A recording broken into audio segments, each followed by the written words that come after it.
water is an interesting topic. Out here, like right now, it's really hot, right? Yeah, and we get thirsty because it's hot. Not right now. Later.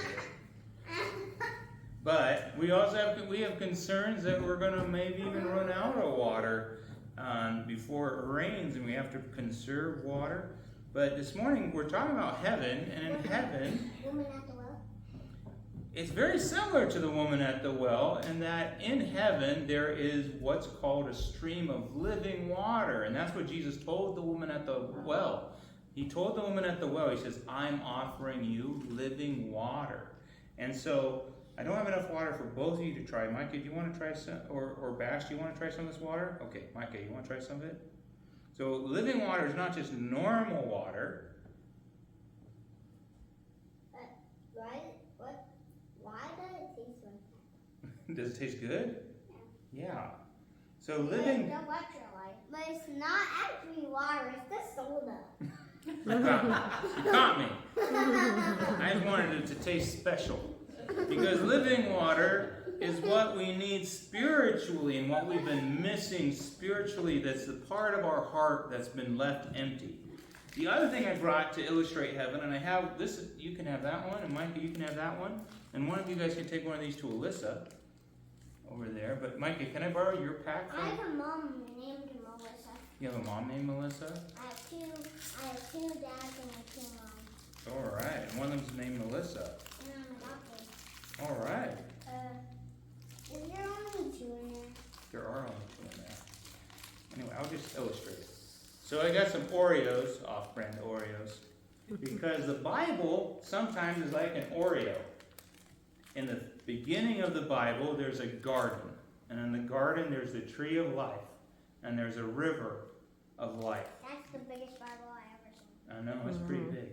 And then at the end, in Revelation, there is also a tree of life and a river of life, of living water.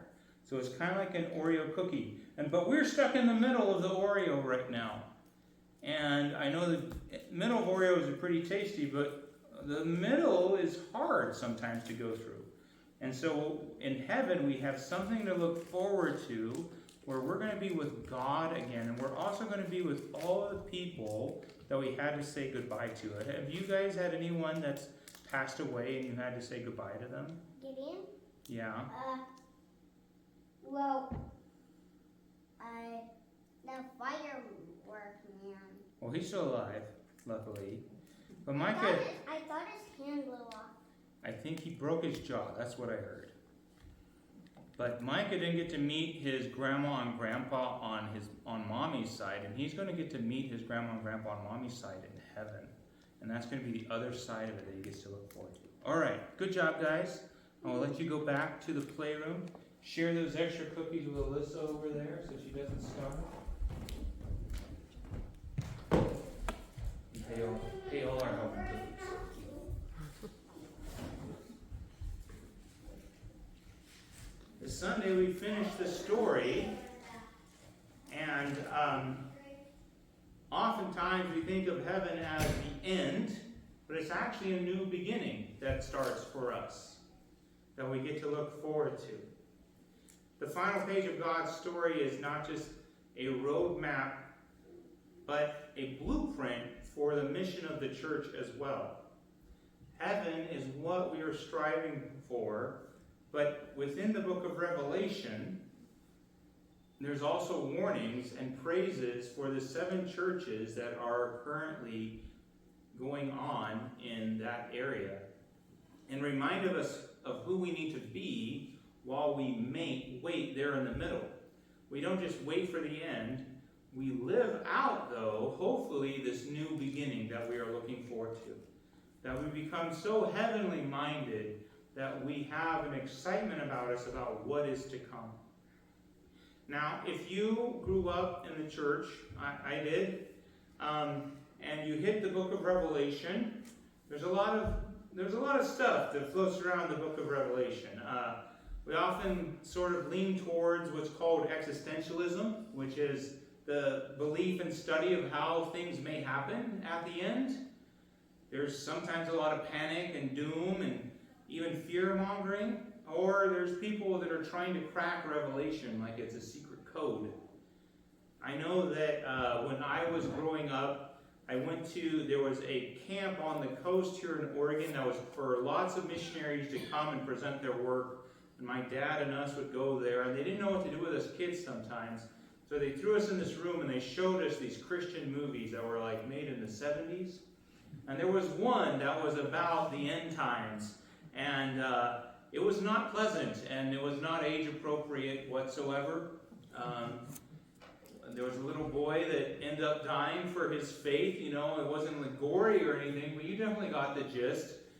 But the idea was, you know, you were supposed to watch this and be like, okay, I want to sign up. But that wasn't, I remember me and my brother, that was not our reaction. Our reaction was, check please.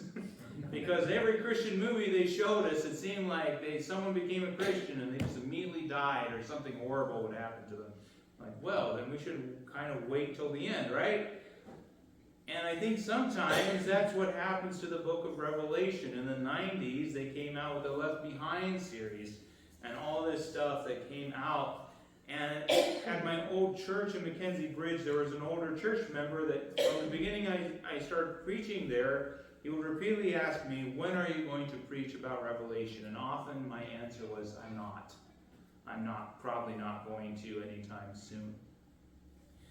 The reality is that Revelation is kind of titled an apocalyptic book, which the apocalyptic means unveiling. It is the unveiling of Jesus Christ and the ultimate triumph of the kingdom. Revelation is not the only apocalyptic writing, though, in the whole Bible. This unveiling is giving us a verbal description of what the upper story looks like that I've been describing throughout the story. It gives us descriptive language of what heaven will look like, what the throne room of God will look like, what some of the spiritual actions of God look like from the upper story. And they use descriptive language to explain probably something that was very hard to put down in words that they saw. We have apocalyptic writing in the second half of Daniel. If you read through the book of Daniel, there's the stories of Daniel and Shadrach, Meshach, and Abednego, and those lead up to chapter 7. And after chapter 7, we have a lot of apocalyptic writing.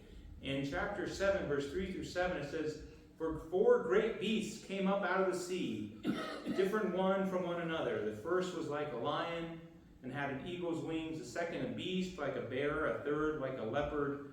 Fourth beast, terrifying and dreadful." There's also apocalyptic writing in Ezekiel that sounds very similar to Revelation 4, 6 through 8. "I looked, and I saw a windstorm coming out of the north, an immense cloud with flashing lightning and surrounded by brilliant light. And in the fire was what looked like 4 living creatures. Each of the 4 had the face of a human being on the right side, and the face of a lion, and on the left of the face of an ox, and also had the face of an eagle." And there's also more apocalyptic writing in Zechariah and Isaiah and in Joel. But this apocalyptic writing, especially in the Old Testament, isn't describing the end of time. It's describing the end of Jerusalem as it fell to the Babylonians. And I think that when we search for what the imagery means for us in terms of the ends, we miss the point. And I think that what we have to go to really understand is we have to go to Jesus. Because Jesus gave some very explicit instructions on how much we should focus on these things. In Matthew 24, verse 36, he says, "But about the day or hour, no one knows, not even the angels in heaven, nor the Son, but only the Father." And there's a parallel almost verse of this in Mark 13, verse 32. And in Acts, right at the beginning, chapter 1, verse 6 through 7, they gathered around him and asked him, "Lord, are you at this time going to restore the kingdom of Israel?" He said to them, "It is not for you to know the times or dates the Father has set by his own authority." There's lots of other times where Jesus even uses parables to explain, like a thief in the night. And if you knew when the thief was coming, you'll be ready. But the idea is that we're always supposed to be ready, that the end will come. The things we know is that Jesus will return and we will be restored to the Father. But if you run across someone that says they know when and how, Jesus says they don't. They don't know. And I've even experienced that sometimes when I have to share this with someone, they don't like that. And they label me things if I say something like that. And they believe that what they know is tried and true. But you can't get more tried and true than the words of Jesus. He was there at the beginning. He was there at creation. And he says, we won't know. When it comes to people saying they know, the only tried and true thing is that they really are very tried and true in letting people know that they did not know. I can think of all the times just in my lifetime there have been pastors and prophets who have declared they know when. One of the most recent times that I remember is in Eugene. They're starting to pop up billboards saying, this is the day and time and you need to get ready. And I remember as someone that was a local pastor, I got a lot of questions from people. They were afraid. They wanted me to tell them if this was going to happen or not. And I had to tell them, I don't know, and neither does this guy. He doesn't know. If you're worried about it, then I would encourage you to seek out a relationship with the Lord, because that's what really matters. And I remember that when that date came and went, and that billboard money had been wasted, and they bought billboards all over the country, apparently. I remember the news went and staked out this pastor outside his house and had cameras pointed at his windows. And he had his curtains shut, and he just kind of stayed in his house for a couple days. And I was like, yeah, that's kind of what it looks like. I think that the thing is that why we want to focus on when and how when it comes to Revelation is it's a little bit of a deflection of what else gets talked about in Revelation, which are instructions for churches to stay faithful. The first 7 chapters of Revelation is Jesus talking through John, through vision through John, to the early churches that had been established at that time, giving them encouragement, giving them insights, and giving them corrections. And I think that too often, the reason why Revelation gets the other focus is because we'd rather focus on that than the instructions, or what Jesus would like us to do, or what Jesus would like us to change. We live in between that Oreo cookie right now. We are in the filling of that Oreo cookie, the renewal of all things. We are between the garden with the tree and the stream, and the city with the tree and the stream. And the story gives us this view of our ultimate home, heaven. But it spends a significant amount of time examining the health of local churches right here on earth. If we want to know how the story ends, what we really need to think about is how does that change how we live, love, and make disciples today? Because I think that was the real reason why the book of Revelation was written.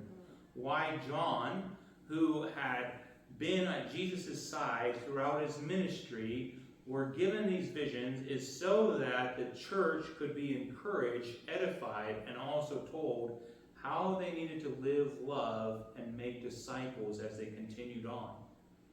And that was given to us all this time later to have the same focus as well. And it's important to remember that this is John, the one that Jesus called his most beloved, or John at least says he's the most beloved disciple. And when Peter asked Jesus about, well, you said I'm going to be led somewhere that I don't want to go, and he was referring to Peter's death, he said, well, what about John? John may have had a worse fate because John had to be there as many of his disciple friends died. And now he is in prison.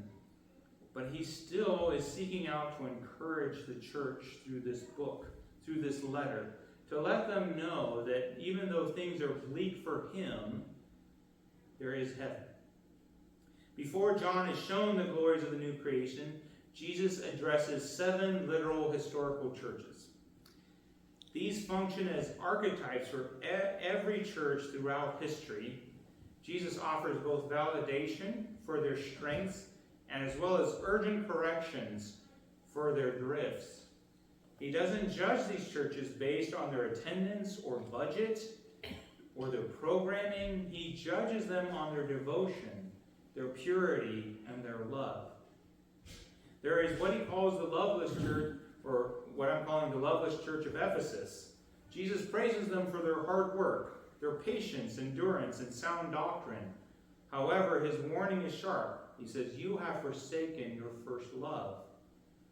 I think the modern lesson here is clear that orthodoxy or function without intimacy makes you become dead, in that you lost your first love.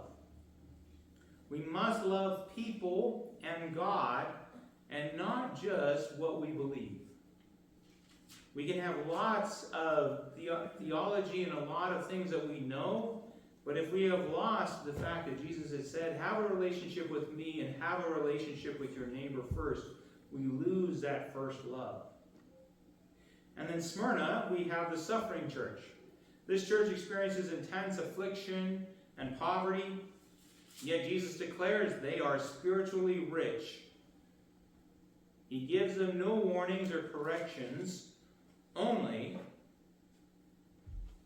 inspiring challenge. He says, be faithful unto death. We learn that suffering is not just a sign of God's absence, it is often the proving ground of true faith.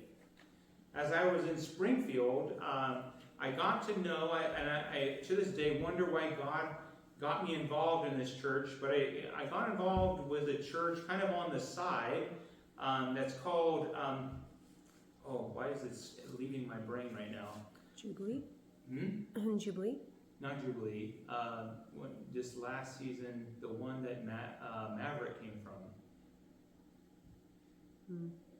Anyway, it was a larger church that at one time had been very popular. Their pastor had been on TV a little bit, but they were in a different era. But one of the things that I loved about this church was they had a lot of impoverished people from Springfield that were part of their church, as well as they had a large ministry for people that were coming out of addiction and substance abuse at their church. And they were very, very busy all the time. And as I got to know the pastor a bit, he wanted to kind of get out of this era of poverty, but what I saw was something really awesome in what they were doing. I remember specifically that they would offer breakfast every Sunday morning, and there was a couple that was a Christian couple, and they had adopted an adult that was coming out of addiction, and they were eating breakfast together, and they were kind of giving him instructions of how to be civil at a table and eat breakfast. But they were doing it out of love. They had adopted this person as a spiritual kid out of addiction, out of abuse, out of this area, and was now inserting Christ in multiple ways into their life, most of all just by being there with him. And then there's the compromising churches of Pergamum and Thyatira. Jesus praises them for remaining true to his name, even under intense cultural pressure. But he warns them against tolerating false teachings and, most of all, moral compromise. We cannot adopt the world's ethics to gain the world's approval. The truth matters. And I think that it's good for us to even acknowledge that is regularly what is challenged to us, is that we should come along with whatever is going on, when really sometimes we are called to say, I'm sorry, but I'm afraid that God says that's not what he has designed for this world. It's not what is best, and not what he wants for you. And then the dead church, Sardis, while a small remnant remains pure, Jesus delivers a terrifying diagnosis. He says, you have a reputation for being alive, but you are dead. This serves as a vital warning that programs, budgets, and buildings can mask sometimes what is spiritual bankruptcy. Reputation does not equal reality. And And then there's the faithful church, Philadelphia. That's why the name is popular to this day, the city of brotherly love. Jesus commends them for keeping his word and not denying his name despite having little strength. He gives them no warnings, only the promise of an open door for mission. Faithfulness, not size or resources, unlocks divine opportunities for kingdom impact. And then there's the lukewarm church of Laodicea. This church receives no praise from Jesus because they are self-sufficient, wealthy, and comfortable. Jesus warns them, because you are lukewarm, I am about to spit you out of my mouth. Comfort is the ultimate enemy of discipleship. The other thing that we are given, though, outside of these instructions and warnings and encouragements to the early church, is that we are given a view of what we get to look forward to. John gets pulled into the throne room of heaven. He sees a scroll presenting the destiny of the world and the unfolding of history, but no one finds it worthy to open it. John begins to weep bitterly because history seems stuck. And then there's this plot twist. One of the elders stops John's crying and says, "Look, the Lion of the tribe of Judah has triumphed." But when John turns around, he doesn't see a fierce lion. He doesn't see a roaring predator. He sees a lamb, looking as if it had been slain. The core truth here is that the power that wins the universe that John is reminded of as he is in the throne room of heaven, and he gets this very visual representation of the upper story, is that the universe is saved through sacrificial love. The Lamb holds history in his hands. Because he handles our future, we can be completely courageous in our present. We do not have to live in fear of the world's chaos, because Jesus is victorious. But Jesus is also presenting how we are victorious by becoming like that Lamb. And then there are the blessings of heaven, what we are striving for. There is a restored destination. In Revelation 21 and 22, this is the destination that we all want to go to, especially in the story. You start in Genesis and see all the dysfunction that happens in the Old Testament, all the way through the dysfunction that happens in the New Testament. The place you want to go back to, of course, is the beginning, where God and man walked and talked in the garden. And in Revelation, we are given that the only difference between the garden and heaven is that one is described as a garden, and in heaven is described as a city. But there is still the tree of life, and there is still the river that is running through it. And when you look at the ideas of why it's a city, the number one reason that why it is now a city is that there are people. Lots and lots of people. They're sitting under the throne, praising God. People that were once saints that have gone home. And heaven is not boring. I don't know anyone else here read the old comic strip Family Circus. I did a sermon series once on heaven and hell, and one of the things I really harped on one Sunday was I don't like how Family Circus portrays heaven, because they portray it as an office complex.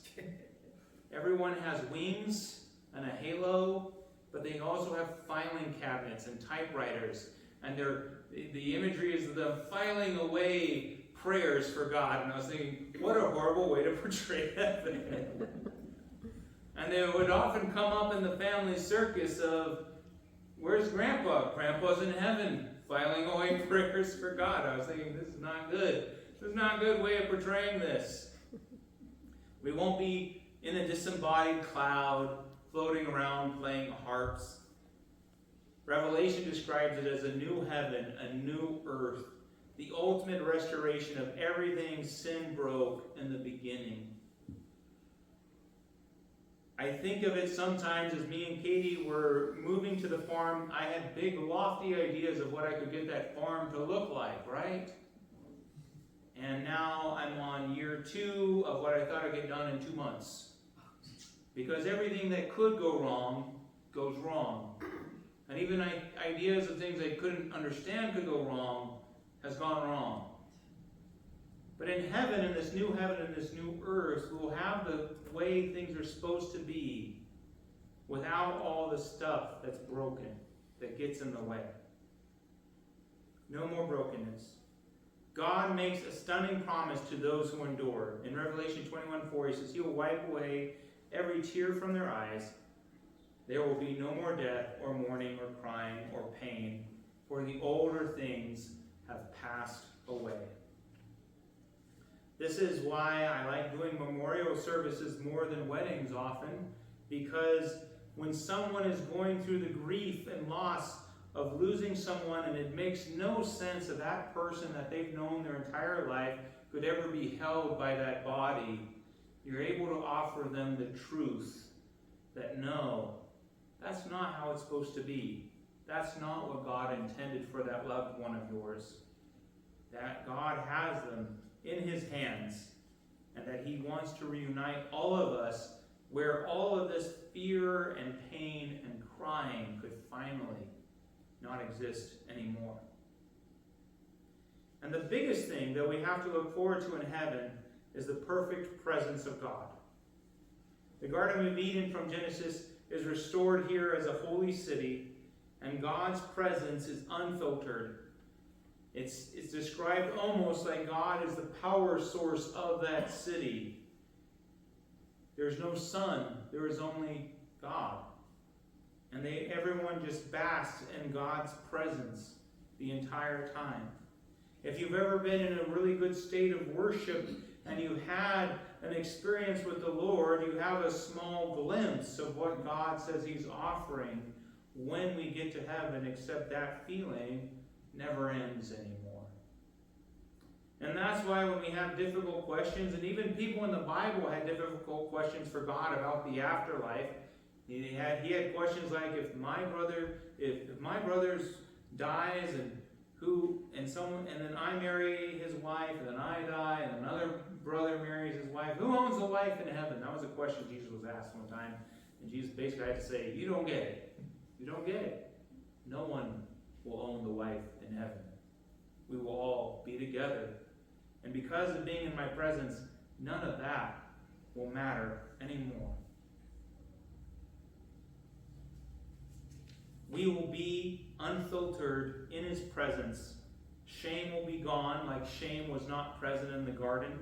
And we will finally be able to look upon the face of God. And this is an interesting thing that the book of Revelation tells us, because up till this point, getting that close to God, especially in the Old Testament, was a death sentence. You could not get to the face of God. You couldn't even touch the ark without dying. But in heaven, everything that's been in the way gets removed. With Jesus, it says that he has torn down the barrier so that we can go to God and experience a glimpse of being face to face. And God is asking us to look him in his face. But in heaven, we will fully be there and fully know. It won't be a mirrored reflection anymore, but we will get to know God fully. And this is what our driving motivation is right now. This is what we strive for. We aren't trying to escape a sinking ship. And sometimes I hear this world talked about that way. I've booked my seat. I'm going to get out of heaven, or out of earth, and I'm going to get to heaven. I think sometimes we sell Christianity as insurance. The ultimate insurance, that you can get out of here and go somewhere better. But what we're preparing for is a place that's eternal, an eternal kingdom. This vision of heaven shouldn't make us passive. It should make us incredibly active, because we know the glorious future that waits. So as we go out this week, we still have the call to go, be, and make disciples. And there should be an urgency of the invitation that comes from Revelation. Revelation ends not with a period, but with an open-ended invitation. In Revelations 22, verse 17, it says, "The Spirit and the bride say, 'Come,' and let the one who hears say, 'Come.'" We are sent out to go out and invite people to come be with the Lord. The mission we've been given, knowing how the story ends, means we cannot keep the story to ourselves. If we know that there is an ending of the filling where everything goes wrong that could go wrong, and when we meet people that feel like they have anxiety and depression and feel like nothing is worth living for, we have something to offer them. Something that will resonate with them, where they will hear that this isn't it. That there's some place that they can go that's so much better than here, that we all get access to. We are called, as the church, to be the bride that echoes that invitation that the Holy Spirit is going out and putting in people's hearts. Come. Come. We must break out of the lukewarm comfort of Laodicea. We must return to our first love like Ephesus. We must stand firm in the truth while reaching out in radical love. Our marching orders are to go. That's what God says from the beginning in Genesis. And the first go is not a positive. He says, get out of the garden. But after that, he's like, go to this land that I'm giving you. Go here. And then eventually Jesus says, go and make disciples. Opening the doors of invitation to a world that is desperate for a fresh start, a true recovery, and a new beginning. Because that's what Revelation offers. The story started in a perfect garden where relationship was broken by a lie. The story ends in a perfect city where relationship is finally restored forever by the truth given by the Lamb. Until he returns, our marching orders are clear. Do not be compromised. Don't be dead, in the metaphorical sense. Do not be lukewarm. Be the living, breathing, disciple-making bride of Christ. As a missionary kid, one of the things we would do sometimes when we were in Africa, especially in Zambia, food was scarce. We sometimes, there wouldn't be any cooking oil, there wouldn't be any cheese, or there wouldn't be any milk or flour. And it was hard. We had to eat kind of like the Nationals did. Sometimes we'd sit around as a family and we'd say, man, when we get back to the States, we're going to go to Arby's. We're going to get ourselves a bacon cheddar mill. Man, when we get back to the States, I'm going to go to 7-Eleven. And we would remember the candy aisles as a kid, because over there candy was A, not very prevalent, B, not very good.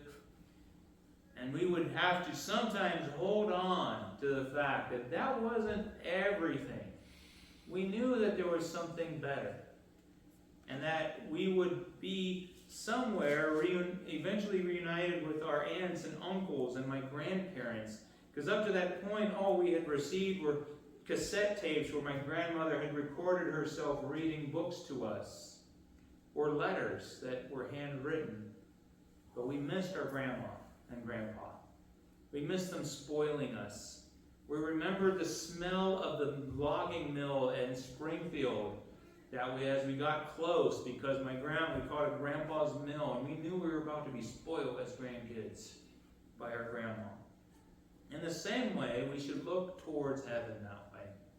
Right now, we get these letters, we get glimpses, we have memories, but we should have that excitement that we hold on to, saying one day we're going to be somewhere where we know we should be, where we know things will be better and things are as they're supposed to be. Let us end in prayer. Lord, I pray that we would be encouraged this morning that your truth still lives on. We're so grateful that you gave John these encouraging visions of what was to be expected. when we all get reunited with you. And the churches back then needed encouragement. They needed to know that the tribulations that they were going through were not the end, that they were looking forward to something, a new beginning. Some of them thought they knew when you would return. Some of them thought that you would be back during their lifetime. And Lord, we're grateful that they persevered anyway. And Lord, I pray that we would take the lessons that Jesus gave those churches and the corrections, and that we would learn from them and continue the work, knowing that one day we will be reunited with you. In Jesus' name we pray.